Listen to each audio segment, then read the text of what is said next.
وہ عورت اپنے شوہر کے ساتھ رہتی تھی، اس کے گھر میں رہتی تھی یا اس جگہ پر رہتی تھی جہاں پر وہ رکھتا تھا، اسی طرح سے طلاق کے بعد جب تک وہ عدت کے اندر ہے تب تک اپنے شوہر کے ساتھ رہے گی، اور اس کے شوہر کو اس بات کا اختیار نہیں ہے کہ وہ اس بیوی کو جس کو اس نے طلاق دے دیا ہے اور ابھی عدت میں ہے وہ اس کو اپنے گھر سے بھگا دے۔ یہ اختیار اس کو نہیں ہے، بلکہ اس کے اوپر واجب ہے کہ وہ اپنی اس بیوی کو اپنے اسی گھر میں اپنے ساتھ رکھے۔ اسی طرح سے اس عورت کے لیے بھی جائز نہیں ہے کہ طلاق کے بعد جب تک اس کی عدت ختم نہیں ہو گئی ہے، جو کہ طلاق رجعی ہے، اس کے لیے جائز نہیں ہے کہ اپنے شوہر کا گھر چھوڑ کر کے وہ اپنے مائکے چلی جائے۔ عام طور سے دیکھا یہ جاتا ہے، عموماً جو طلاق کے کیسز میں دیکھا جاتا ہے کہ جیسے ہی میاں بیوی کے درمیان طلاق ہوئی فوراً وہ بیوی اپنے شوہر کو اس کا گھر چھوڑ کر کے اپنے مائکے چلی جاتی ہے، جبکہ یہ شریعت کی منشا کے مکمل خلاف ہے۔ ہماری شریعت اس عورت کو حکم دیتی ہے کہ وہ عورت عدت کے دوران اپنے شوہر کے گھر میں ہی رہے اور اسی طرح سے نان و نفقہ لے گی جس طرح سے طلاق سے پہلے لیتی تھی۔ اور اس کی بہت بڑی حکمت یہ ہے کہ عدت کے دوران شوہر کو رجوع کرنے کا حق ہوتا ہے، اور جب میاں بیوی ایک ساتھ ایک گھر میں رہیں گے، شوہر نان و نفقہ کی ذمہ داریاں ادا کرے گا، دونوں اکٹھا رہیں گے۔ ہو سکتا ہے جن اسباب کی بنیاد پر، جن اختلافات کی بنیاد پر لوگ دونوں کے درمیان طلاق ہوئی تھی، ہو سکتا ہے وہ اختلافات ختم ہو جائیں، کیونکہ پاس میں رہنے سے غلط فہمیاں دور ہوتی ہیں۔ ہو سکتا ہے غصے میں آ کر کے یا کسی چھوٹی موٹی بات میں اختلاف ہو جانے کی وجہ سے شوہر نے جذبات میں آ کر کے طلاق دے دیا، یا بیوی نے طلاق کا مطالبہ کیا، شوہر نے طلاق دے دیا۔ جب دونوں کا دماغ ٹھنڈا ہوگا اور مسلسل ان دونوں کو 3 مہینہ تک ساتھ میں رہنا ہے، اس دوران جب وہ ساتھ میں رہیں گے تو اگر ان دونوں میں سے کسی سے کوئی غلطی ہوئی ہے تو اسے اپنی غلطی کا احساس ہوگا۔ ظاہر ہے وہ میاں بیوی ہیں، ایک مدت تک وہ ساتھ میں رہے ہیں اور ممکن ہے کہ ان کے بچے بھی ہوں۔ جب وہ دونوں ساتھ میں رہیں گے تو دونوں کے دل میں ایک دوسرے کے لیے ہمدردی پیدا ہوگی۔ اگر کچھ غلط فہمیاں ہیں تو غلط فہمیاں دور ہو سکتی ہیں۔ اسی لیے ہماری شریعت نے حکم دیا ہے کہ طلاق کے بعد عدت ختم ہونے تک میاں بیوی کو ساتھ میں رہنا ہے، اور اس کی حکمت یہی ہے کہ ہو سکتا ہے شوہر رجوع کر لے، ہو سکتا ہے دونوں کا گھر بچ جائے۔ لیکن ہمارے معاشرے میں عموماً یہ غلطی پائی جاتی ہے کہ ادھر طلاق ہوئی، ادھر فوراً بیوی اپنے مائکے چلی گئی، یا شوہر نے اس کو خود ہی جو ہے اپنے گھر سے نکال دیا۔ اگر بیوی اپنی مرضی سے جاتی ہے تب بھی غلط ہے، شوہر اگر اس کو نکال دیتا ہے تب بھی غلط ہے۔ بہرحال اس بیوی کو اپنے شوہر کے ساتھ ہی رہنا ہے۔ بلکہ بہت سارے علماء اور فقہا نے یہ بات تک ذکر کیا ہے کہ اس دوران جب وہ عدت میں ہوگی تو اپنے شوہر کے لیے اسی طرح سے بنے سورے گی جس طرح سے طلاق سے پہلے وہ کرتی تھی، بلکہ اس سے زیادہ اہتمام کرے گی۔ اگر اس کو طلاق ہو گئی ہے، عدت گزار رہی ہے، دونوں کے درمیان کچھ غلط فہمیاں ہیں، اب اگر عدت کے دوران اپنے شوہر کے لیے وہ بن سنور کے رہے گی، شوہر کا خیال رکھے گی یا شوہر بھی اس کا خیال رکھے گا، تو ظاہر ہے ان چیزوں سے دونوں کے درمیان قربت بڑھے گی اور رجوع کا امکان بہت زیادہ ہو جائے گا۔ تو اسی لیے ہماری شریعت نے اس بات کا حکم دیا ہے کہ شوہر عدت کے دوران اس کا پورا خرچہ اٹھائے گا، شوہر عدت کے دوران اس کو اپنے ساتھ رکھے گا، ہو سکتا ہے رجوع کی کوئی شکل نکل آئے۔ اسی طرح سے تیسرا ایک حکم یہ ہے، حالانکہ یہ حکم ہمارے معاشرے میں بہت زیادہ جو ہے اپلیکیبل نہیں ہے، وہ یہ ہے کہ اگر کسی مرد کے پاس ایک سے زیادہ بیویاں ہیں اور ایک بیوی کو اس نے طلاق رجعی دے دیا، تو جس بیوی کو اس نے طلاق رجعی دے دیا ہے اس کا حق ابھی ساقط نہیں ہوا ہے جب تک وہ عدت کے اندر ہے۔ جس طرح سے طلاق سے پہلے وہ باری تقسیم کرتا تھا دونوں بیویوں کے درمیان، اسی طرح سے اب بھی وہ دونوں کے درمیان باری تقسیم کرے گا، کیونکہ وہ اس بیوی کا حق ہے۔ اسی طرح سے ایک حکم یہ ہے کہ جیسا کہ میں نے ابھی عرض کیا کہ اس بیوی کے لیے جائز نہیں ہے کہ شوہر کے گھر سے نکل کر کے وہ اپنے مائکے میں جا کر کے عدت گزارے. اگر وہ شوہر کی اجازت کے بغیر گھر سے نکلتی ہے یا شوہر کی اجازت کے بغیر وہ جا کر کے اپنے مائکے میں عدت گزارتی ہے تو ایسی صورت میں وہ بیوی نافرمان کہلائے گی. اور جو بیوی نافرمان ہوتی ہے اس کا نان و نفقہ یہ ساقط ہو جاتا ہے. تو پہلی بات تو نافرمانی کرنے کی بنیاد پر وہ گنہگار ہوگی. دوسری بات اس کا نان و نفقہ بھی ساقط ہو جائے گا. اور یہ مسئلہ کئی دفعہ آتا ہے کہ ایک آدمی نے اپنی بیوی کو طلاق دیا, اس کی بیوی جا کر کے میکے میں عدت گزار رہی ہے, اپنی مرضی سے چلی گئی, وہ اپنے میکے میں عدت گزار رہی ہے. اب جب اس کی عدت ختم ہوئی اور دونوں کے درمیان معاملات کا تصفیہ ہونے لگا تو اب وہ بیوی یا اس کے گھر والے مطالبہ کرتے ہیں کہ عدت کے دوران کا جو نان و نفقہ ہے وہ آپ ہم کو دیجئے, وہ خرچہ دیجئے. یہ کیس کئی دفعہ آتا ہے کہ عدت میں نان و نفقہ شوہر کے اوپر واجب ہے, لہٰذا ہمارے گھر میں آ کر کے ہماری بیٹی نے جو عدت گزارا ہے اس کا پورا خرچہ دیجئے 3 مہینے کا. آپ کو معلوم ہونا چاہیے کہ نان و نفقہ اس وقت واجب ہے شوہر پر جب بیوی اس کی اطاعت گزار ہو, اس کی فرما برداری کرے, اس کی اجازت کے بغیر گھر سے نہ نکلے, اس کے جو حقوق ہیں وہ ادا کرے. اب جب اس کی اجازت کے بغیر, اس کی مرضی کے بغیر جا کر کے اپنے میکے میں اگر وہ عدت گزار رہی ہے تو ایسی صورت میں اس کا کوئی نان و نفقہ نہیں ہے, کیونکہ وہ ناشزہ ہے. اور ناشزہ نشوز جس عورت کے اندر پایا جائے اس کا نان و نفقہ یہ ساقط ہو جاتا ہے.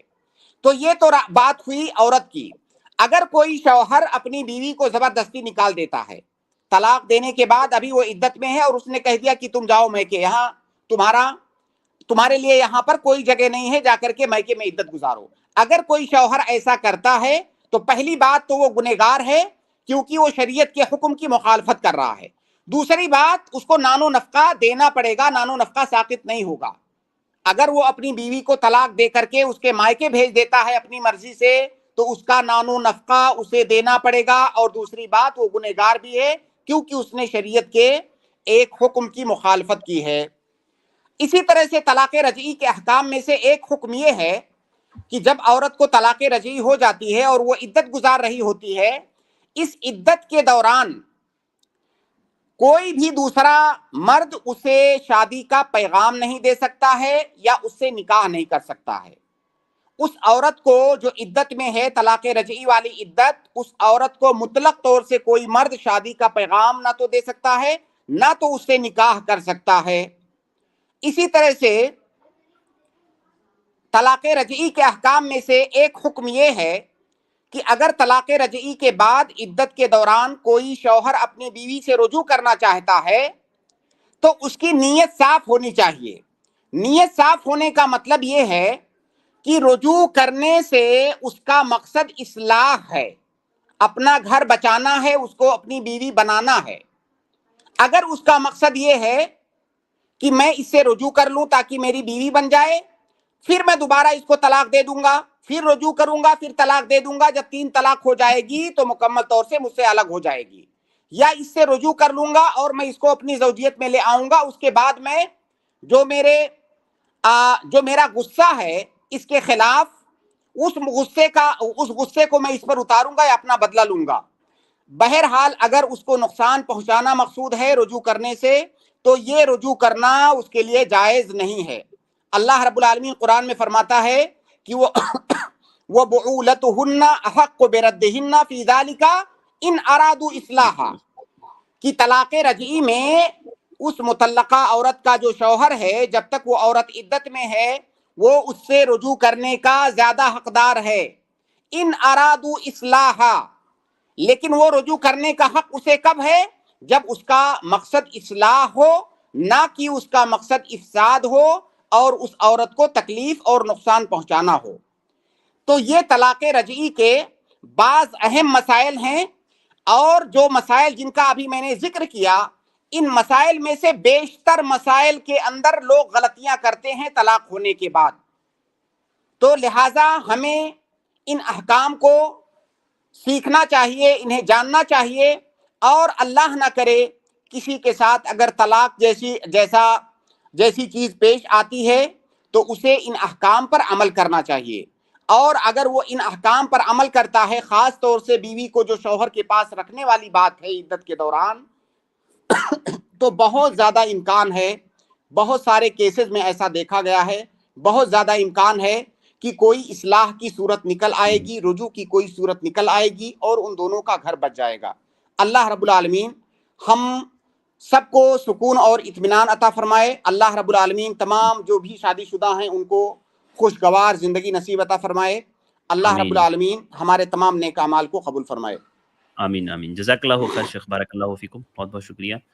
شیخ محترم کا اوپننگ کمنٹ مکمل ہوا، اب وقت ہے آپ بھائی بہنوں کے سوالات کا۔ تو میں آپ تمام سے گزارش کروں گا کہ ہم نے ہماری اسٹریم یارڈ کی لنک کمنٹ میں پیسٹ کر دی ہے، اس کو پن بھی کر دیا، اس لنک سے آپ جوائن ہو سکتے ہیں اور شیخ محترم سے سوالات کر سکتے ہیں۔ تو آئیے سوالات کا سلسلہ شروع کرتے ہیں۔ آج کے سب سے پہلے گیسٹ ہے ابو عدنان، میں آپ کو ایڈ کر رہا ہوں، آپ اپنا سوال کریں۔ جی السلام علیکم ورحمۃ اللہ۔ وعلیکم السلام ورحمۃ اللہ وبرکاتہ۔ وعلیکم السلام۔ وراثت سے متعلق سوال ہے۔ جی مرنے والے کی 3 بیٹی ہے اور مرنے والے کا بھائی نہیں ہے، بھتیجے ہیں، تو ان 3 بیٹیوں کا کتنا جائیداد میں حصہ بنے گا؟ مرنے والے کی 3 بیٹی ہے اور کیا اس کے ماں باپ بھی ہیں کہ نہیں؟ نہیں، ماں باپ بھی نہیں ہے اور بھائی بھی نہیں ہے، بہن بھی نہیں ہے، بھتیجے ہیں، بہن بھی بھتیجے نہیں ہے، ہیں۔ صرف جی بھتیجے ہیں اور 3 بیٹیاں ہیں۔ جی جی جی دیکھیے وہ جو اس کی 3 بیٹیاں ہیں، جی 2/3 وہ لے لیں گی۔ 2/3 مطلب جو جائیداد ہے اس کو 3 حصہ کریں گے، 2 حصہ وہ اس کی بیٹیاں آپس میں تقسیم کر لیں گی، اور جو جی باقی 2 بچے بیٹے۔ گا اس کے جو بھتیجے ہیں وہ آپس میں تقسیم کر لیں گے۔ جی جی جی جی شکریہ۔ ایک اور سوال پوچھ سکتا ہوں شیخ؟ جی جی کر لیجیے۔ جی میں ایک مولانا کا منہ سے میں نے سنا کہ وہ بتا رہے تھے کہ بارش کے پانی میں شفا ہے، ایسا کوئی ایسی حدیث کوئی ذکر ہے حدیث میں؟ جی اس کے سلسلے میں حدیث وارد ہے کہ بارش کے پانی میں شفا ہے۔ اسی طرح سے بارش کے پانی کے سلسلے میں اللہ کے نبی صلی اللہ علیہ وسلم کے بارے میں آتا ہے کہ جب بارش ہو رہی ہے، اللہ کے نبی صلی اللہ علیہ وسلم نے اپنا سر کھول دیا اور کہا کہ انہو حدیث عہد بربہ، یا اس طرح کے الفاظ ہیں کہ یہ ابھی اللہ رب العالمین کے پاس سے یہ پانی نیا نیا آ رہا ہے۔ تو اس پانی کے اندر شفا بھی ہے، اسلاف سے بھی ثابت ہے، خاص طور سے رقیہ کے باب میں، کہ اگر وہ پانی جمع کر کے اس میں رقیہ کر کے پیا جائے تو اس میں شفا ہے۔ جی جی بہت شکریہ، واجب شکریہ، جزاک اللہ خیر، بہت شکریہ۔ بارک اللہ، بہت بہت شکریہ ابو عدنان بھائی۔ اس کے بعد محمد افضل، میں آپ کو ایڈ کر رہا ہوں، آپ اپنا سوال کریں۔ السلام علیکم ورحمۃ اللہ وبرکاتہ۔ وعلیکم السلام ورحمۃ اللہ وبرکاتہ۔ جیسے ہمارے ادھر منہج میں جیسے لڑکی کو دیکھنے جاتے ہیں تو جیسے لڑکے والے کھانے کھلاتے ہیں، اس کے بعد جو ہے لڑکی کو دیکھا جاتا ہے، اس کے بعد لڑکی کو پیسہ دینا پڑتا ہے۔ اسی طرح جو لڑکے کو دیکھنے آتے ہیں تو پھر بھی جو دیکھنے آتے ہیں انہیں کھانا کھلانا پڑتا ہے، کھلاتے ہیں، اس کے بعد لڑکے کو پیسہ دیتا ہے۔ تو یہ پیسہ لینا اور لڑکی کو پیسہ دینا اور کھانا کھانا یہ کیا ہے سے اس کے تھرو وجہ کروانا؟ اچھا، تو ماشاء اللہ ابھی مسئلہ آپ کا حل نہیں ہوا لگتا ہے شادی کا۔ دیکھیے یہ جو پیسہ شادی طے کرتے وقت یا انگیجمنٹ کرتے وقت جو پیسے کا لین دین ہوتا ہے آپس میں، یہ اس صورت میں جائز ہے جب دینے والا مکمل طور سے اپنی مرضی سے دے رہا ہے۔ لڑکی دیکھنے گیا ہے لڑکا، اس نے کچھ ہدیہ دیا، دیکھنے کے بعد اس نے کچھ ہدیہ تحفہ دیا، مکمل اپنی مرضی سے دیا۔ ایسا نہیں ہے جو آپ نے کہا کہ دینا پڑتا ہے، دینا پڑتا ہے کے اندر مطلب یہ ہے کہ وہ نہ چاہے تب بھی اس کو دینا ہے، تو ایسا نہیں ہے، کوئی اس کو مجبور نہیں کر سکتا۔ اگر مکمل اپنی مرضی سے دے رہا ہے تو بالکل دینا بھی جائز ہے، لینا بھی جائز ہے، یہ ہدیہ ہے۔ اسی طرح سے لڑکے کو بھی اگر لڑکی کی طرف سے کچھ ہدیہ تحفہ دیا جا رہا ہے مکمل مرضی کے ساتھ، بغیر کسی مجبوری کے، بغیر کسی دباؤ کے، تو لینا جائز ہے، لیکن اس میں کوئی دباؤ نہیں ہونا چاہیے۔ اپنے سماج اور معاشرے میں کیا ہے کہ جب منگنی ہوتی ہے تو باقاعدہ لمبی لمبی رقم، لمبے لمبے سامان اور پورا جو ہے مٹھائیاں اور کیا کیا بہت ساری چیزیں دی جاتی ہیں جو رسم و رواج کا حصہ ہیں، اور یہ جو رسم و رواج ادا کیے جاتے ہیں عام طور سے انسان کی مجبوری اس میں شامل ہوتی ہے۔ وہ اس لیے نہیں دیتا ہے کہ اس کو دینے میں خوشی ہے, وہ اس لیے دیتا ہے کہ رسم و رواج ہے, اگر نہیں دے گا تو سماج والے کیا کہیں گے. تو اگر کوئی اس لیے دے رہا ہے کہ میں نہیں دوں گا تو لوگ کیا کہیں گے, گویا کہ اپنی رضامندی سے نہیں دے رہا ہے. تو اگر کوئی اس طرح سے دے رہا ہے تو لینا جائز نہیں ہے. جی بھائی, جی سے ایک اور ایک سوال ہے سے. جی پوچھ لیجئے. جس ایک جو فری فائر کھیلنا کیسا ہے, سے حرام ہے یا حلال ہے؟ یہ کیا ہوتا ہے؟ جس یہ ایک گیم ہے. گیم ہوتا ہے, اس میں جو ہے یعنی جیسے ہم کھیلتے ہیں تو ایک پلیئر ہوتا ہے, ادھر سے ایک پلیئر ہوتا ہے, بس اسے بندوق سے مارا جاتا ہے, اور جیسے 5 بار مار دیتے ہیں تو مر جاتا ہے, اس کے بعد پھر گیم ریٹرن ہو جاتا ہے. اسی طرح بس کئی بندوق سے ایک اسے پلیئر مارنا ہوتے ہیں ہے. شیخ, کئی ایک پلیئر ہوتے ہیں, اور مطلب مارنے کا گیم ہے, گولی مارنے کا گیم ہے ایک دوسرے کو, جی, بندوق سے دیکھیے, مارنے کا پب جی گیم. جیسا, ہاں پب جی جیسا. دیکھیے پہلی بات تو یہ ہے کہ اگر اس کو کوئی جوا کی طرح سے کھیل رہا ہے, اس طرح کے گیم جو ہوتے ہیں جوا کی طرح سے بھی لوگ کھیلتے ہیں, 2 لوگ 3 لوگ بیٹھے جوا کی طرح کھیل رہے ہیں, جو ہارے گا وہ پیسہ دے گا, تب تو مکمل طور سے حرام ہے. اور اگر جوا کی طرح سے نہیں بھی کھیل رہا ہے تو اس طرح کا گیم جو آپ نے صورتحال بتایا, یہ تشدد بھرا گیم, اس سے آپ کی کوئی اچھی تربیت نہیں ہو سکتی ہے. ظاہر ہے آپ نے بتایا کہ شوٹ کرنے والا گیم ہے, تو اس سے آدمی کیا سیکھے گا, اس کے اخلاقیات پر, اس کے نفسیات پر, سائیکلوجی پر اثر کیا پڑے گا. تو میں سمجھتا ہوں کہ یہ مناسب نہیں ہے, اس میں جوا نہ بھی ہو تب بھی یہ مناسب نہیں ہے. ایک تو آدمی کے اخلاقیات پر اس کا بہت برا اثر پڑے گا, دوسرا اس کے اندر وقت کا ضیاع ہے, جس کو اس کی لت لگ جاتی ہے وہ اس کا ایڈکٹ ہو جاتا ہے, اور پھر وہ اسے جی کوئی پرواہ نہیں ہوتی ہے, جو اس کے اوپر واجبات ہیں واجبات ادا کر رہا ہے نہیں کر رہا ہے, اس کی کوئی پرواہ نہیں ہوتی ہے. تو یہ ایک ایڈکشن ہے. اس لیے اگر اس کا کوئی بھی شرعی نقصان ہے تب تو قطعی طور سے ہم کہیں گے کہ یہ ناجائز ہے, اور اگر ان نقصانات سے وہ بچ بھی رہا ہے تب بھی میں کہوں گا کہ یہ مناسب نہیں ہے, کیونکہ اس کا اثر آپ کے اخلاق پر اچھا نہیں پڑے گا. اصل میں شیخ بہت کردار اور اخلاق, جیسے آپ نے کہا نا, بہت خراب کرنے کا ذریعہ بن رہے ہیں, کیونکہ یہ گیمز وغیرہ میں جو مطلب فیمیل جو پلیئر دکھائی جاتی ہے نا شیخ, وہ بہت غلط طریقے سے اور بہت گندے طریقے سے دکھائی جاتی ہے. لا حول ولا قوت الا تو یہ تو مطلب بچوں کے لیے تو خصوصاً ہاں, شیخ, مطلب بہت اب سارے بچے کھیلتے ہیں.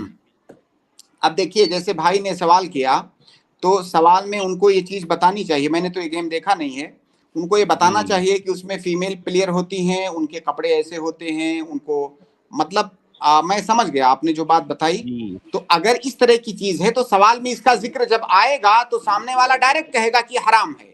جی یہ اس میں اگر مگر والا مسئلہ نہیں رہ جائے گا کہ اگر ایسا ہو اگر ایسا ہو, پھر ڈائریکٹ اس جی کا حکم ہوگا کہ وہ حرام ہے. نماز ہے اور جی, تھوڑا سوال کر رہا جزاک تھا. اللہ خیر. ٹھیک ہے افضل بھائی, بہت بہت شکریہ. ٹھیک ہے سر.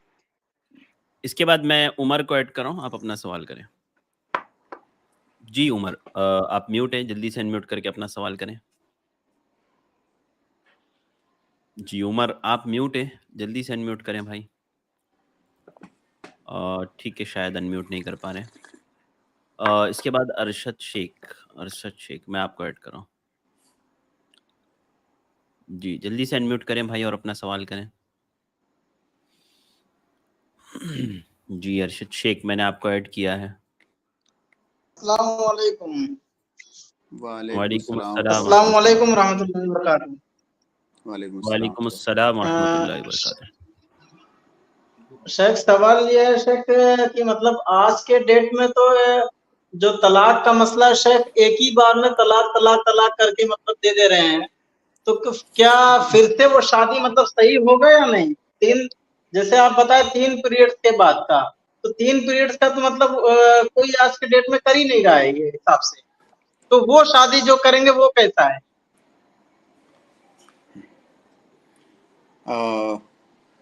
سوال کمپلیٹ ہوا بھائی آپ کا؟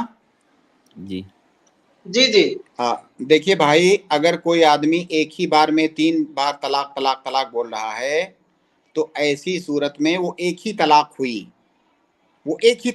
اور جو ابھی احکام میں آپ کو بتا رہا تھا طلاق رجعی کے, تو وہ جو ایک طلاق ہوئی ہے وہ طلاق رجعی ہے.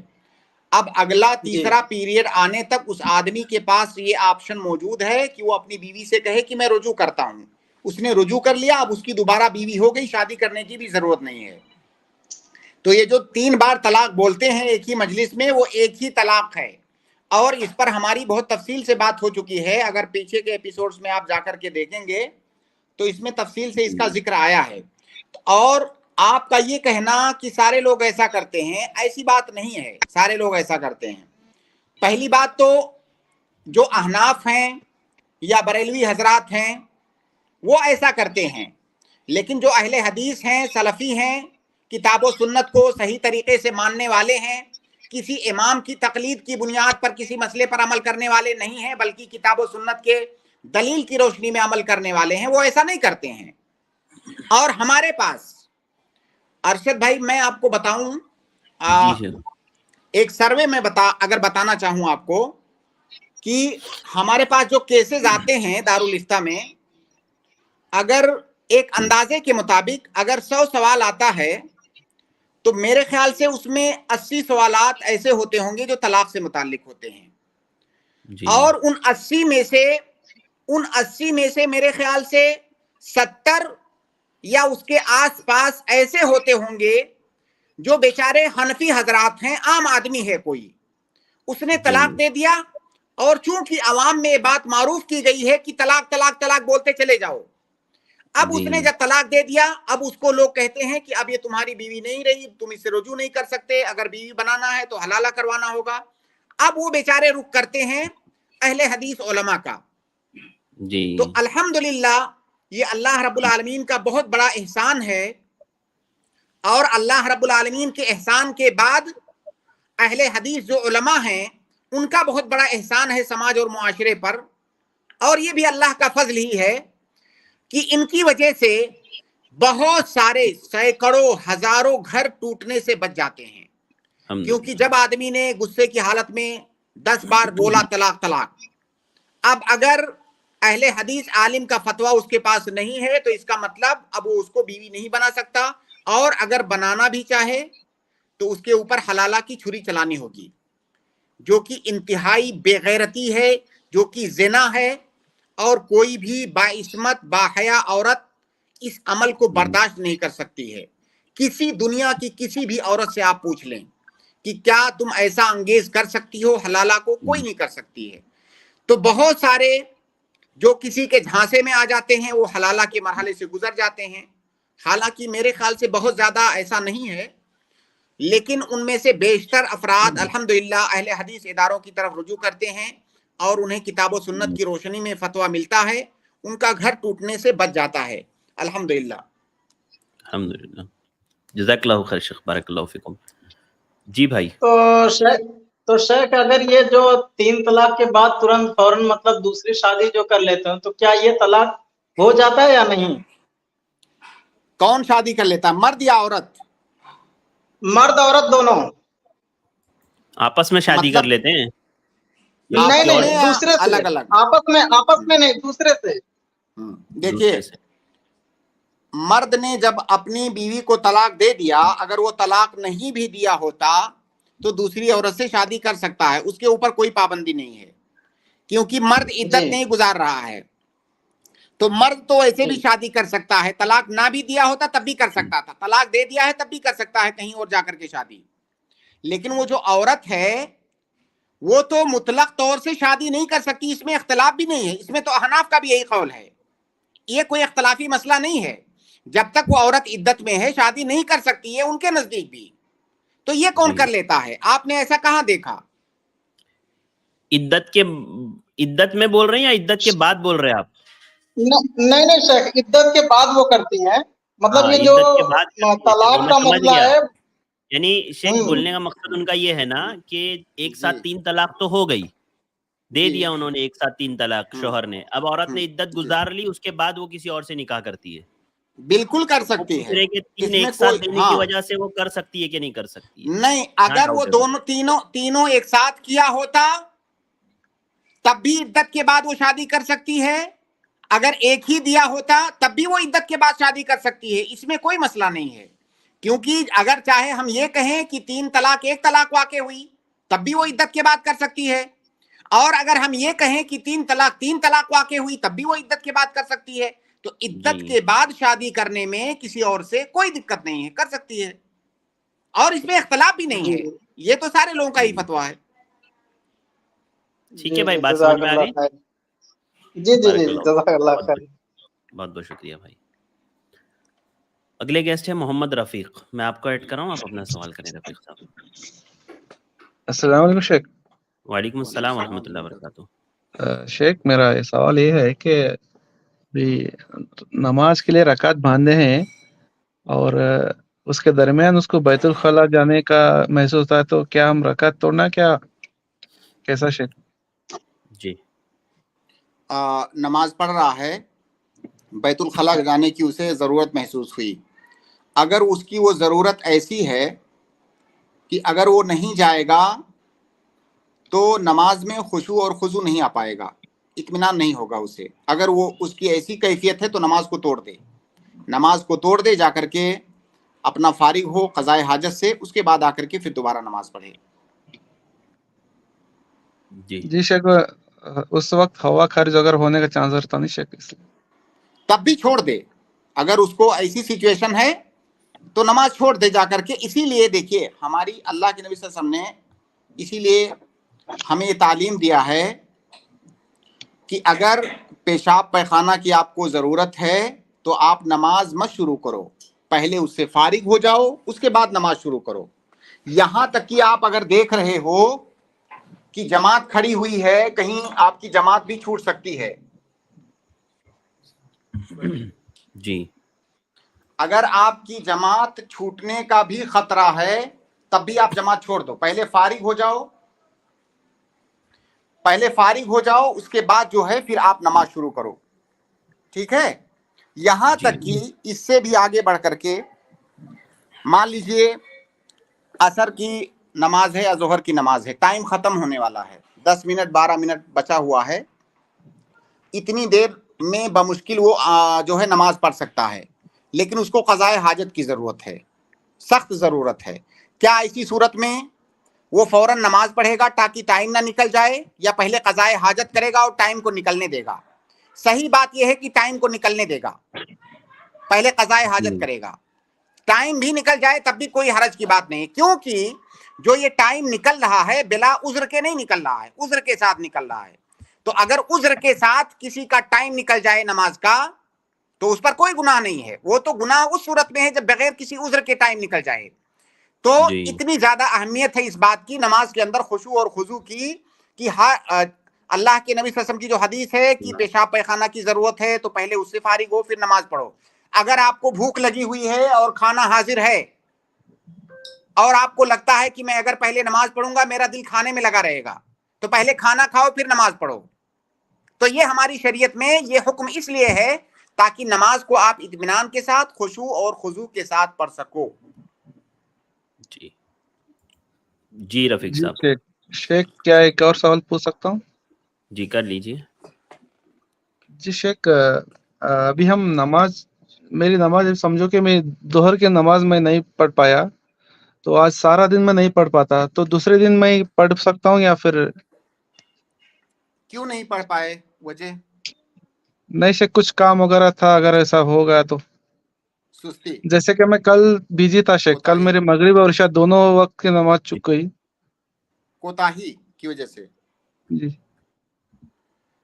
دیکھیے کوتاہی کی وجہ سے اگر نماز آپ کی چھوٹی ہے تو پہلی بات تو اس پر آپ توبہ کریں گے، اور جب آپ کو احساس ہو رہا ہے اپنی کوتاہی کا فوراً اس نماز کی آپ قضا کیجیے۔ یہ اتنا بڑا گناہ ہے کہ بعض علماء نے تو کہا ہے کہ اس کی قضا بھی نہیں ہے، شیخ الاسلام ابن تیمیہ وغیرہ کا یہی مسلک ہے، ان کا یہی ماننا ہے کہ جب بغیر کسی سبب اور عذر کے آپ نے نماز کو چھوڑ دیا، اس کا وقت نکل گیا، تو اب قضا کرنے سے کوئی فائدہ نہیں ہے، صرف توبہ ہے اس کے لیے۔ لیکن جمہور اہل علم کی رائے یہ ہے کہ اس نماز کی آپ قضا کریں گے اور توبہ کرنا بھی آپ کے اوپر واجب ہے۔ جی شیخ، شکریہ شیخ، جزاک اللہ خیر، السلام علیکم۔ السلام۔ شیخ میں تمام ناظرین سے معذرت کرتے ہوئے ایک سوال میں کمنٹ سے ضرور لوں گا شیخ فوراً، کیونکہ بھائی نے ایک میسج کیا ہے، اور وہ میسج یہ ہے شیخ، ایک فیضان بھائی ہے، انہوں نے کہا کہ شیخ میرے والد صاحب کو ڈاکٹر نے جواب دے دیا ہے اور انہیں کوئی ایسی بیماری ہوئی ہے جس کی فی الوقت کوئی علاج نہیں ہے، تو آپ بتائیں شیخ میں کیا کروں، میں بہت پریشان ہوں. اللہ المستعان.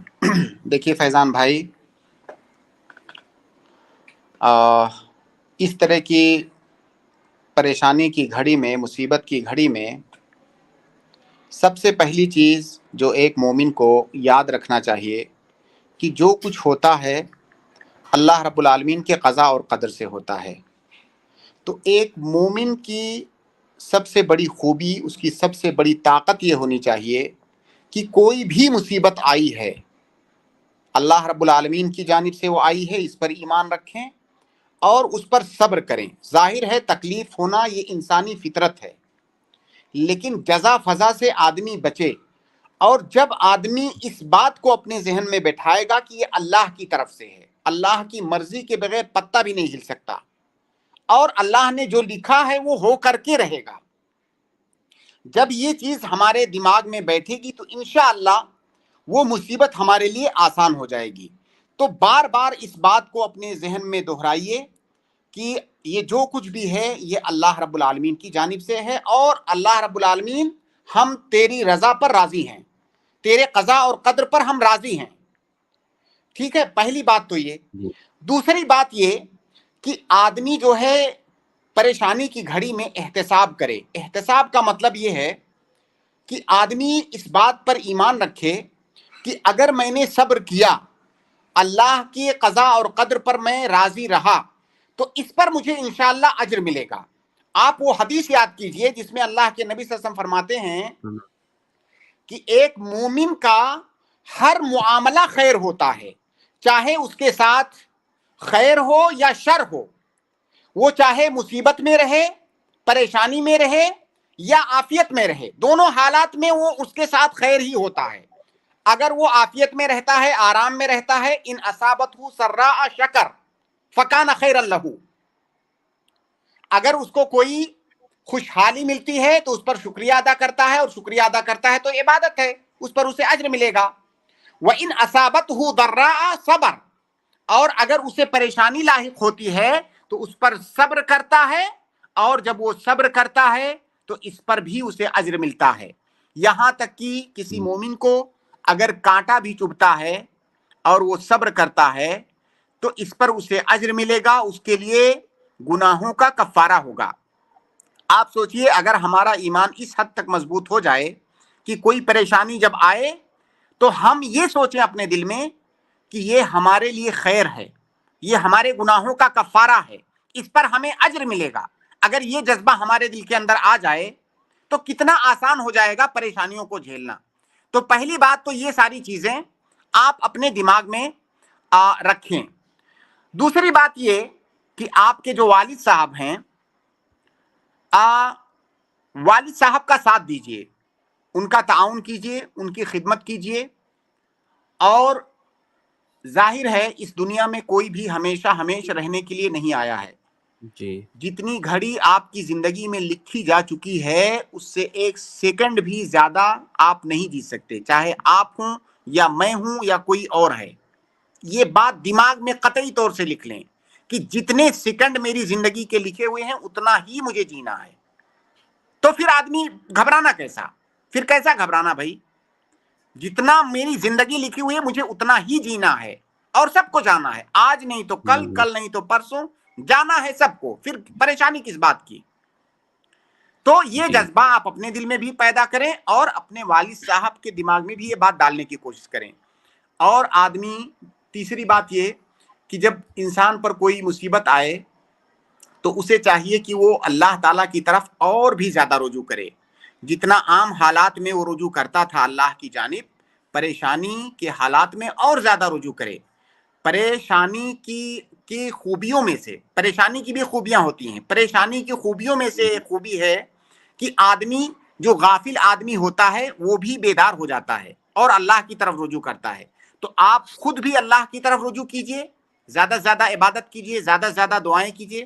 اپنے والد صاحب کو بھی اس کی تلقین کیجئے، زیادہ سے زیادہ عبادت کریں، دعائیں کریں. اور آدمی اپنا ایمان، اپنا عقیدہ اور خاص طور سے اپنا توحید انسان مضبوط بنا لے. اگر جب آدمی بیمار ہوتا ہے، کئی سارے ایسے لوگ ہوتے ہیں جو مایوس ہو جاتے ہیں کہ اب شاید میں نہ بچ سکوں، جیسے آپ نے اپنے سوال میں بتایا کہ ڈاکٹروں نے جواب دیا ہے.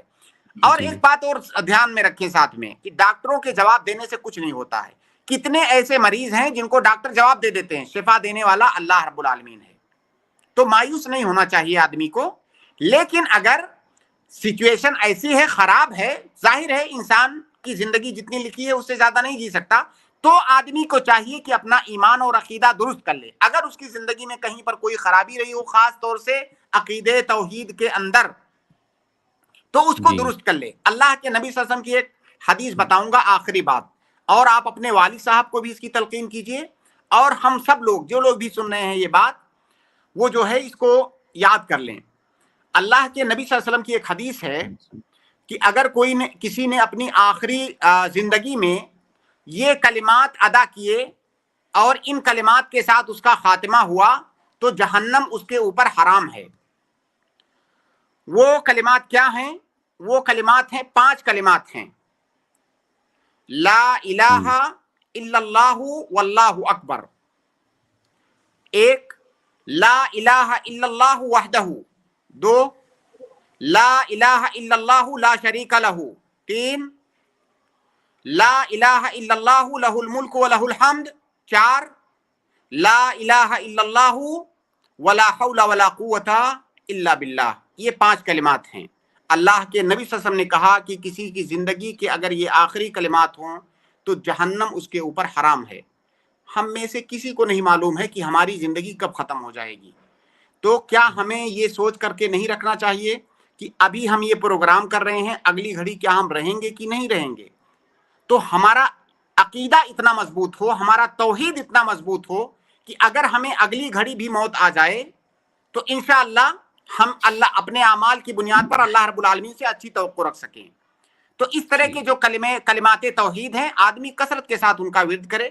اپنے والد صاحب کو بھی نصیحت کیجئے، کثرت کے ساتھ دعائیں کریں، اللہ تعالیٰ سے رجوع کریں، اور مایوس بالکل بھی نہ ہوں.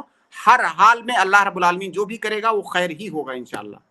انشاءاللہ. جزاک اللہ خیر شیخ، بارک اللہ فیکم. بہت بہت شکریہ فیضان بھائی. شیخ کی نصیحتوں کو آپ ضرور یاد رکھیں. اللہ آپ کو جزائے خیر دے. اللہ تعالیٰ آپ کے والد کو شفا عاجل، شفا کامل دے. آمین. محمد لقمان، میں آپ کو ایڈ کر رہا ہوں، آپ اپنا سوال کر لو. السلام علیکم ورحمۃ اللہ وبرکاتہ. وعلیکم السلام ورحمۃ اللہ وبرکاتہ. شیخ، میرا سوال پھر عقیقے سے ہی ہے. ایک عورت کو 2 لڑکی ہوئی اور اس کی طاقت 2 بکرے کرنے کی نہیں ہے، وہ ایک کرنا چاہے، اور اگر ایک عورت کو 1 لڑکا اور 1 لڑکی ہوئی، اب 3 بکرے نہیں اور 2 بکرا کرنا چاہے، اور 2 لڑکے ہوئے ہیں 4 بکرے نہیں اور 2 کرنا چاہتے، کیا وہ ایسا کر سکتے ہیں؟ بالکل کر سکتے ہیں. اگر حقیقت میں اس کی طاقت نہیں ہے، کسی کے یہاں لڑکا ہوا، 2 بکرا کرنا اس کے لیے سنت موقدہ ہے، 2 کی استطاعت نہیں ہے، 1 کی استطاعت ہے، تو 1 کرنے سے بھی سنت موقدہ کا اجر، اس سنت موقدہ کا اجر اس کو انشاءاللہ ملے گا. اللہ رب العالمین فرماتا ہے کہ فاتقوا اللہ ما استطعتم. اسی طرح سے اللہ رب العالمین فرماتا ہے لا یکلف اللہ نفسا الا وسعہا. انسان کی جو استطاعت ہے اللہ رب العالمین اس کو اتنا ہی مکلف کرتا ہے. تو اگر اس کی استطاعت صرف 1 بکرے کی ہے، 1 بکرا کرے گا، انشاءاللہ اس کو اس کا اجر ملے گا عقیقے کا. کوئی حرج کی بات نہیں ہے. اچھا شیخ، ایک ہی گھر میں 2 بھائی ہیں اور دونوں کو الگ الگ بچے ہوئے ہیں، اب پھر وہ اگر 1 بکرا 2 بکرے میں کام چلائے تو یہ ہو جائے گا؟ دیکھیے، 1 بکرا 1 بچے کی طرف سے ہوگا، 1 بکرا 2 بچوں کی طرف سے تو نہیں ہوگا. 2 بھائی ہیں، دونوں کا ظاہر ہے دونوں کے الگ الگ بچے ہیں، دونوں الگ الگ کریں گے. اب اگر کسی ایک بھائی کی استطاعت نہیں ہے تو نہیں کرے گا. جس کی استطاعت 1 بکرے کی ہے وہ 1 بکرا کرے گا اپنے بچے کے لیے. جس کی استطاعت نہیں ہے اس سے ساقط ہے یہ سنت. جس کی استطاعت نہیں ہے جی اچھا، جس کے عورت کے جو 2 لڑکی ہوئے 2 لڑکیوں میں 1 بکرا کر سکتی ہے، مطلب وہ اگر اس کی استطاعت نہیں ہے، چاہے وہ عورت ہو جس کے بارے میں آپ پوچھ رہے ہوں یا دنیا کا کوئی بھی مسلمان ہو، اس کی استطاعت 2 کی نہیں ہے، 1 کی ہے تو 1 کرے گا.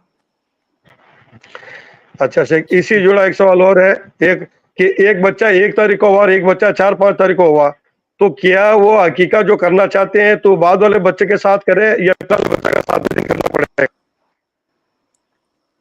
جی شیخ آخر میں کیا کہا انہوں نے؟ سوال یہ ہے شیخ کہ ایک بچہ 1 تاریخ کو ہوا سمجھیے، ایک بچہ 5 تاریخ کو ہوا، تو اب کیا دونوں کا ایک ہی دن میں عقیقہ کر سکتے ہیں یا دونوں کا ان کے 7ویں دن کرنا پڑے گا؟ نہیں 7ویں دن سنت یہ ہے، سنت طریقہ یہ ہے کہ 7ویں دن کریں آپ، سب کا 7ویں دن. ٹھیک ہے لقمان کیا صاحب، دونوں؟ جی شکریہ جزاک اللہ. السلام علیکم. شکریہ، وعلیکم السلام. شیخ جس شخص کے پاس 2 جانور کی اگر طاقت استطاعت نہیں ہے تو کیا وہ تھوڑا سا رک کر کے ایک اور جانور خریدنے کی طاقت تک انتظار نہیں کر سکتا ہے کہ وہ ایک اور جانور کی اگر طاقت ہو جائے پھر دونوں ذبح کریں وہ ایک ساتھ؟ وہ ایسا بھی کر سکتا ہے. دیکھیے دو طریقے ہیں اس کے پاس. ایسا بھی کر سکتا ہے کہ جس کی طاقت ہے اس کو 7ویں دن ذبح کر دے.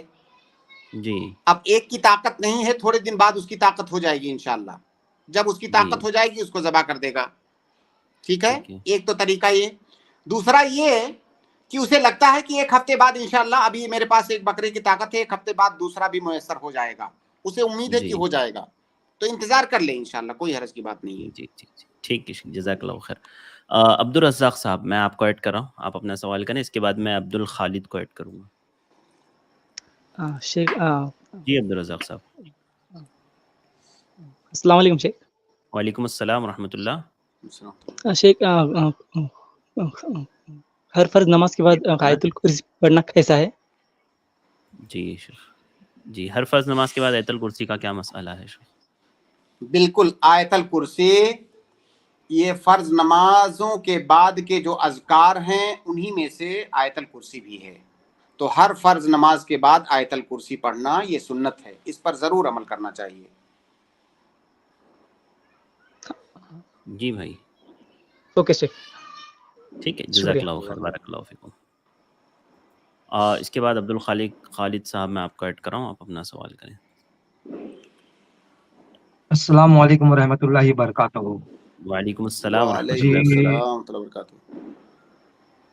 جی میرا یہ سوال یہ تھا کہ ہمارے گھر میں یا کچھ بھی جیسا کیا نیا گھر لے یا کوئی انتقال ہو جاوے یا کوئی ہر چیز کے لیے ہم امام صاحب کو بلاتے ہیں فاتحہ دینے کے لیے، قرآن کھانے کے لیے یا کچھ بھی کرنے کے لیے. جب ہمارے گھر میں برتھ ڈے ہوتے تب امام صاحب کو کیوں نہیں بلایا جاتا ہے؟ ہمارے گھر میں کوئی پیدا ہوا یا ہمارے گھر میں جیسے شادی کی جنم دن مناتے ہیں، خوشیوں سے مناتے ہیں، اڑوس پڑوس کو بلاتے ہیں، اس وقت امام صاحب کو کیوں نہیں بلایا جاتا؟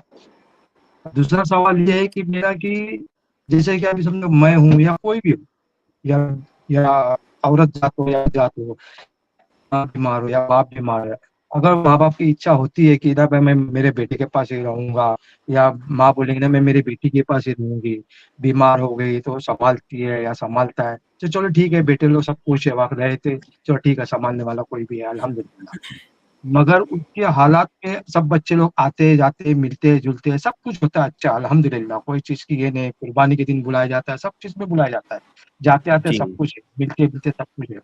مگر جب اس کے حالات جب ایسی آتی ہے کہ اس کی یادگار جب کم ہوتے جاتی ہے اور اسی کو پالنے والا اس کا بیٹا ہو یا بیٹی ہو، اگر وہ بغیر کسی بھائیوں کو بہنوں کو بغیر بلائے اس کی وصیت نامہ رجسٹر میں جا کے بنا کے لائے اور اس وصیت میں اپنے 5 حصہ زیادہ رکھے اور کسی کو بھی پتہ نہ ہو، اور جب انتقال ہو جائے میت کو بلائے، میت دفنائے، سب کچھ ہو جائے، قرآن خوانی ہو جائے، 40واں ہو جائے، سب کو بلاتے، سب کچھ صحیح برابر کرتے، لیکن 6 مہینے کے بعد وہ پیپر ہاتھ میں تھماتے ہیں کہ دیکھو ماں نے میرے کو یہ لکھ کے دی ہے یا دیا ہے، یا تو وہ کیا جائز ہے، صحیح ہے یا غلط ہے؟ بس یہ ایک میرا سوال ہے، بس اس کا جواب دیں گے تو بہت بڑی مہربانی ہوگی. السلام علیکم ورحمۃ اللہ وبرکاتہ. السلام ورحمۃ اللہ وبرکاتہ. جی شیخ.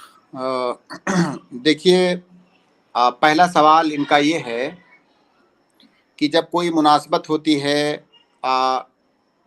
نئے گھر کا افتتاح ہوا یا اس طرح کی کوئی مناسبت ہوتی ہے تو ہم قرآن خوانی کے لیے علماء کو بلاتے ہیں، فاتحہ خوانی کے لیے بلاتے ہیں، لیکن جب برتھ ڈے ہوتا ہے تو وہاں پر فاتحہ خوانی کے لیے کیوں نہیں بلاتے ہیں؟ دیکھیے فاتحہ خوانی کرنا، قرآن پڑھوانا یہ عبادت ہے، اور عبادت یہ توقیفی ہوتی ہے. توقیفی کا مطلب یہ ہے کہ ہم صرف وہی عبادت کر سکتے ہیں جو ہمارے نبی صلی اللہ علیہ وسلم سے ثابت ہے. کیا آپ اس بات کو مانتے ہیں کہ نہیں کہ دین اسلام وہی ہے جو ہمارے نبی لے کر کے آئے تھے. کیا اس بات کو مانتے ہیں آپ؟ جی شیخ میوٹ ان ہے کو شیخ انمیوٹ کیجئے. جی جی جی عبد الخالق دیکھیے، صاحب. اگر جی ہاں اللہ کے نبی الحمدللہ صلی اللہ ہمارے نبی صلی اللہ علیہ وسلم جو دین صلی لے کر اللہ کے علیہ آئے وسلم. تھے وہی تو دین اسلام ہے. اب اگر ہم یا آپ اپنی طرف سے کسی چیز کا اضافہ اس میں کرتے ہیں تو اس کا کیا مطلب ہے؟ اس کا مطلب یہ ہے کہ ہمارے آواز نبی رکی. نعوذ باللہ ہمارے نبی دین کو ناقص چھوڑ کر کے گئے تھے. تو دین کے جی اندر جی آپ اگر اپنی طرف سے کوئی اضافہ کرتے ہیں تو گویا کی زبان حال سے آپ یہ کہہ رہے ہیں کہ دین ناقص ہے، جبکہ اللہ کے نبی صلی اللہ علیہ وسلم کے موجود ہوتے ہوئے ہمارا دین مکمل ہو چکا ہے. اب آپ یہ جی بتائیے کہ کیا اللہ کے نبی صلی اللہ علیہ وسلم کے زمانے میں نئے گھر کا افتتاح نہیں ہوتا تھا؟ کیا خوشیوں کا موقع نہیں آتا تھا؟ کیا وہاں پر لوگوں کو بلا کر کے قرآن خوانی کی جاتی تھی؟ کیا فاتحہ کیا جاتا تھا؟ نہیں کیا جاتا تھا. تو نہیں اگر کیا ہم جاتا کرتے تھا بے ہیں شک. تو کیا اپنی طرف سے اضافہ نہیں کر رہے ہیں؟ یہ اپنی طرف سے دین صحیح کے بات اندر اضافہ ہے. آپ گویا کہ یہ کہہ رہے بے ہو شک کہ بے اللہ شک. کے نبی صلی اللہ علیہ وسلم نے خیر کا یہ کام ہمیں نہیں بتایا. تو بے دین شک کے بے اندر شک. کسی بھی چیز کا اپنی طرف سے اضافہ کرنا یہ بدعت ہے.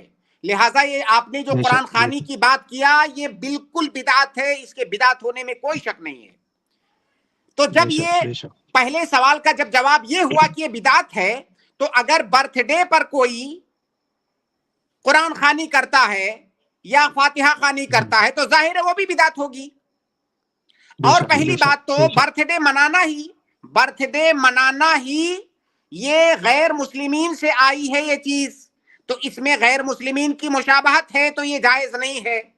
اب پہلی بات تو وہ خود جائز نہیں ہے، دوسری بات اس میں اگر آپ فاتحہ خوانی بھی کرتے ہیں تب تو یہ اس کی حرمت اور زیادہ بڑھ جائے گی. ایک حرام کام کر رہے ہیں اس پر ایک آپ بدعت کا بھی اضافہ کر رہے ہیں. تو قرآن خوانی جائز نہیں ہے. قرآن اس لیے نہیں آیا ہے کہ وہ قرآن خوانی کی جائے. قرآن آپ تلاوت کیجئے، قرآن کو آپ سمجھیے، اس میں تدبر کیجئے، اس پر عمل کیجئے. قرآن اس لیے آیا ہے. قرآن اس لیے نہیں آیا ہے کہ جب کوئی مناسبت ہو تو بعض علماء کو طلباء کو بلا کر کے آپ جلدی جلدی قرآن خوانی کروا دیں اور آپ نے قرآن کا حق ادا کر دیا، یہ بدعت ہے. یہ آپ کے پہلے سوال کا جواب ہے. جی دوسرا سوال آپ نے بہت لمبا کیا. مختصر انداز میں آپ کا وہ سوال یہ ہے کہ کوئی ایک بیٹا اپنے باپ سے یا ماں سے وصیت لکھوا لیتا ہے اور ان کی وفات کے بعد اس وصیت کو سامنے لاتا ہے تو یہ کیسا ہے؟ دیکھیے، اگر ماں باپ اپنے بچوں میں سے کسی کو بھی وصیت کرتے ہیں، مال کی وصیت کرتے ہیں تو یہ جائز نہیں ہے، کیونکہ جو بچے ہیں وہ وارث ہوتے ہیں اور وارث کو کوئی وصیت نہیں کر سکتا، اور خاص طور سے جب چپکے سے کروا رہا ہے تب تو یہ اور بھی خطرناک چیز ہے. تو اول تو وصیت کرنا وارث کے لیے ویسے ہی جائز نہیں ہے، اور چپکے سے چوری سے کروا رہا ہے جائیداد کو ہڑپنے کے لیے، تب تو اس کی قباحت اور زیادہ بڑھ جائے گی. لہٰذا یہ جائز نہیں ہے کہ کوئی بچہ اپنے والدین سے اپنے لیے وصیت کروا لے. اس وصیت کا کوئی اعتبار نہیں ہے. والدین کی وفات کے بعد ان کا جو بھی مال ہے وہ ترکے کی شکل میں ان لوگوں کے درمیان جس کا جو حصہ ہے اس کے اعتبار سے تقسیم ہوگا. بے شک جزاک بے اللہ شک. خیر شیخ. جی عبد الخالق صاحب آپ کو جواب مل گیا دونوں سوالوں کا آپ کے؟ الحمدللہ الحمدللہ الحمدللہ. الحمدللہ. شکر جزاک الحمدللہ. اللہ خیر عبد الخالق صاحب. بارک اللہ فیکم. السلام اسی علیکم طرح ورحمۃ آئی اللہ پلس ٹی وی سے وبرکاتہ. جوائن. جی جی جزاک اللہ خیر. اسی طرح آئی پلس ٹی وی سے آپ لوگ جوائن ہوتے رہیں اور اللہ آپ لوگوں کو جزائے خیر دے. اس کے بعد میں نعیمل کو ایڈ کروں گا، آپ اپنا سوال کریں. جی نعیمل میں نے آپ کو ایڈ کیا ہے. جی السلام علیکم سر. وعلیکم السلام ورحمۃ اللہ وبرکاتہ. جی میرا سر. سوال یہ تھا کہ میری ایک سسٹر ہے، ان کے 5 منتھ کا بیبی تھا، تو جی ان کا ابورشن ہو گیا. بائی دا وے کچھ ڈاکٹرس نے بولا کہ ان کے سر میں کچھ پانی وغیرہ ہے تو ابورشن کرنا پڑے گا، اور ڈلیوری کے بعد بھی وہ بچہ ٹھیک نہیں رہے گا اگر ڈلیوری ہو جائے. تو وہ جو ابورشن کروانا جائز ہے کہ ناجائز ہے کہ کیا ہے؟ اور ابورشن ہونے کے بعد وہ بچے کی جنازے کی نماز پڑھی جائے گی کہ نہیں؟ پلیز بتائیں. جی شیخ دو سوال ہے بہن کا، واضح دو سوال ہے۔ 5 مہینے کا کسی کو حمل تھا، ڈاکٹروں نے بتایا کہ بچے کو کچھ دقت ہے، اس کے سر میں کوئی دقت ہے، ڈاکٹروں نے بھی کہا کہ پیدائش کے بعد یہ نارمل نہیں رہے گا۔ اس کی بنیاد پر انہوں نے 5ویں مہینے کا حمل ساقط کر دیا، ڈاکٹروں کے کہنے کی وجہ سے کہ بچے کو کوئی پریشانی ہے پیٹ میں۔ دیکھیے اس کا شرعی حکم یہ ہے کہ یہ جائز نہیں ہے۔ اگر بچے کی پریشانی کی وجہ سے ایبورشن کروایا جا رہا ہے تو یہ جائز نہیں ہے۔ اگر ماں کے بارے میں ڈاکٹر کہتے کہ اگر یہ اس حمل کو کنٹینیو کیا گیا تو ماں کی زندگی کو خطرہ ہے تو اس کا ایبورشن کروانا جائز ہوتا۔ حالانکہ بعض علماء نے یہاں پر بھی منع کیا کیونکہ 5 مہینے کا حمل ہے، مطلب وہ جیتا جاگتا بچہ ہے۔ لیکن صحیح بات یہ ہے کہ اگر ماں کی زندگی کو خطرہ ہے، معتمد ڈاکٹروں نے کہا ہے کہ ماں کی زندگی کو خطرہ ہے، بچہ اگر رہا تو ماں مر سکتی ہے، تو ایسی صورت میں اس کا ایبورشن جائز ہوگا۔ لیکن اگر بچے کو پریشانی ہے، بچے کو فلاں بیماری ہے، سر میں پانی ہے، یہ ایسا نہیں ہو رہا ہے، وہ ایسا ہو رہا ہے، یا بچہ پیدا ہوگا تو تھوڑا اس کو دقت رہے گی، نارمل نہیں رہے گا، ان ساری پریشانیوں کی وجہ سے اسقاط حمل نہیں کروا سکتے۔ آپ اس کو ایسے سمجھیں کہ اگر کوئی چھوٹا بچہ بیمار ہو جائے اور ڈاکٹر لوگ مایوسی کا شکار ہو جائیں کہ اب ٹھیک نہیں ہوگا، بہت خطرناک بیماری ہے، تو آپ بتائیے کہ کیا اس بچے کو مار دینا جائز ہوگا؟ نہیں جائز ہوگا۔ تو وہ بچہ جو پیٹ کے اندر موجود ہے جو کہ بیمار ہے، تو پیٹ کے اندر بھی تو بچہ ہے، اس کی زندگی ہے، تو اس کی بیماری کی وجہ سے اس بچے کو مارنا کیسے جائز ہوگا؟ تو لہٰذا اگر بچے کو کوئی پریشانی ہے حمل کے اندر تو اس کی پریشانی کی وجہ سے حمل کو ساقط کرنا یہ جائز نہیں ہے۔ اور دوسرا سوال کیا تھا بہن کا شیخ؟ جی دوسرا سوال یہ ہے کہ اگر مطلب یہ تھا کہ جنازے کی نماز اس بچے کی پڑھی جائے گی یا نہیں؟ ہاں پڑھی جائے گی۔ دیکھیے اس بچے کو قتل کیا گیا ہے بھائی، بہت صحیح قول کے مطابق اس بچے کی دیت دی جائے گی۔ شریعت میں جو حکم ہے نا دیت کا، اس بچے کی دیت بنتی ہے۔ وہ بچہ 5 مہینے کا بچے کا مطلب اس کی زندگی تھی باقاعدہ۔ اب وہ ایک بچہ جیتا جاگتا بچہ تھا، اس کی جنازے کی نماز اسی طرح سے پڑھی جائے گی جس طرح سے پیدا ہونے کے بعد کسی بچے کی پڑھی جاتی ہے۔ جی سسٹر، امید ہے آپ کو جواب مل گیا ہوگا۔ جی شیخ مل گیا، بٹ دیت کا میننگ کیا ہوتا دیت کا میننگ یہ ہوتا ہے کوئی آدمی اگر کسی کو غلطی سے قتل کر دے تو اس کی دیت ہوتی ہے 100 اونٹ یا 100 اونٹ کی قیمت، غلطی سے قتل کر دے تو اس کی دیت 100 اونٹ ہوتی ہے۔ وہ جو مرنے والا ہے مقتول ہے اس کے ورثہ کو ملے گا۔ جو بچہ ہے اس کی بھی دیت ہوتی ہے۔ تو بہرحال اس کی قیمت، یہ نظام ظاہر ہے ہندوستان میں تو یہ نظام نہیں ہے، آپ اس پر یہاں پر عمل نہیں کر سکتے، لیکن میں اس مسئلے کی خطورت آپ کو بتانا چاہ رہا تھا کہ کتنا خطرناک مسئلہ ہے کسی بچے کو پیٹ میں مار دینا۔ اور ابھی دنیا میں جو انسانی حقوق کی بات کرتے ہیں لوگ، آپ کے ہندوستان میں یا دنیا کے اور دوسرے ممالک میں کتنے لوگ بچیوں کو پیٹ میں مار دیتے ہیں۔ ہماری شریعت نے اس کے اندر روح پڑنے کے بعد اتنا اس کو حق دیا ہے، جیسے جیتا جاگتا جو انسان ہے اس کو حق دیا جاتا ہے۔ اس کو مار دیا جائے تو دیت ہے، اس کو اس بچے کو مارا جا رہا ہے تو اس پر بھی دیت ہے۔ جی جی جی واضح ہے شیخ۔ جی سسٹر، امید ہے آپ کو جواب مل گیا ہوگا۔ جی جزاک اللہ خیر۔ بہت بہت شکریہ، بارک اللہ فیکم۔ بہت بہت شکریہ شیخ وقت دینے کے لیے۔ چونکہ وقت مکمل ہو گیا تو یہیں پر ہم اسٹریم کے اختتام کا اعلان کرتے ہیں۔ جزاک اللہ خیر، بارک اللہ فیکم۔ انشاءاللہ کل ملاقات ہوگی شیخ۔ السلام علیکم۔ انشاءاللہ۔ اس کے بعد میں اپنے تمام بھائیوں اور بہنوں کا شکر گزار ہوں، اور کچھ بھائی بہنوں سے معذرت خواہ ہوں جن کے سوالات نہیں ہو پائے۔ انشاءاللہ کل کی اسٹریم میں آپ تشریف لائیں، آپ مجھے نظر آتے ہیں تو میں انشاءاللہ کوشش کروں گا آپ لوگوں کا پہلے سوال لے لوں۔ آج کے لیے بس اتنا ہی، مجھے دیجیے اجازت، انشاءاللہ کل کی اسٹریم میں پھر ملاقات ہوگی۔ السلام علیکم ورحمۃ اللہ وبرکاتہ۔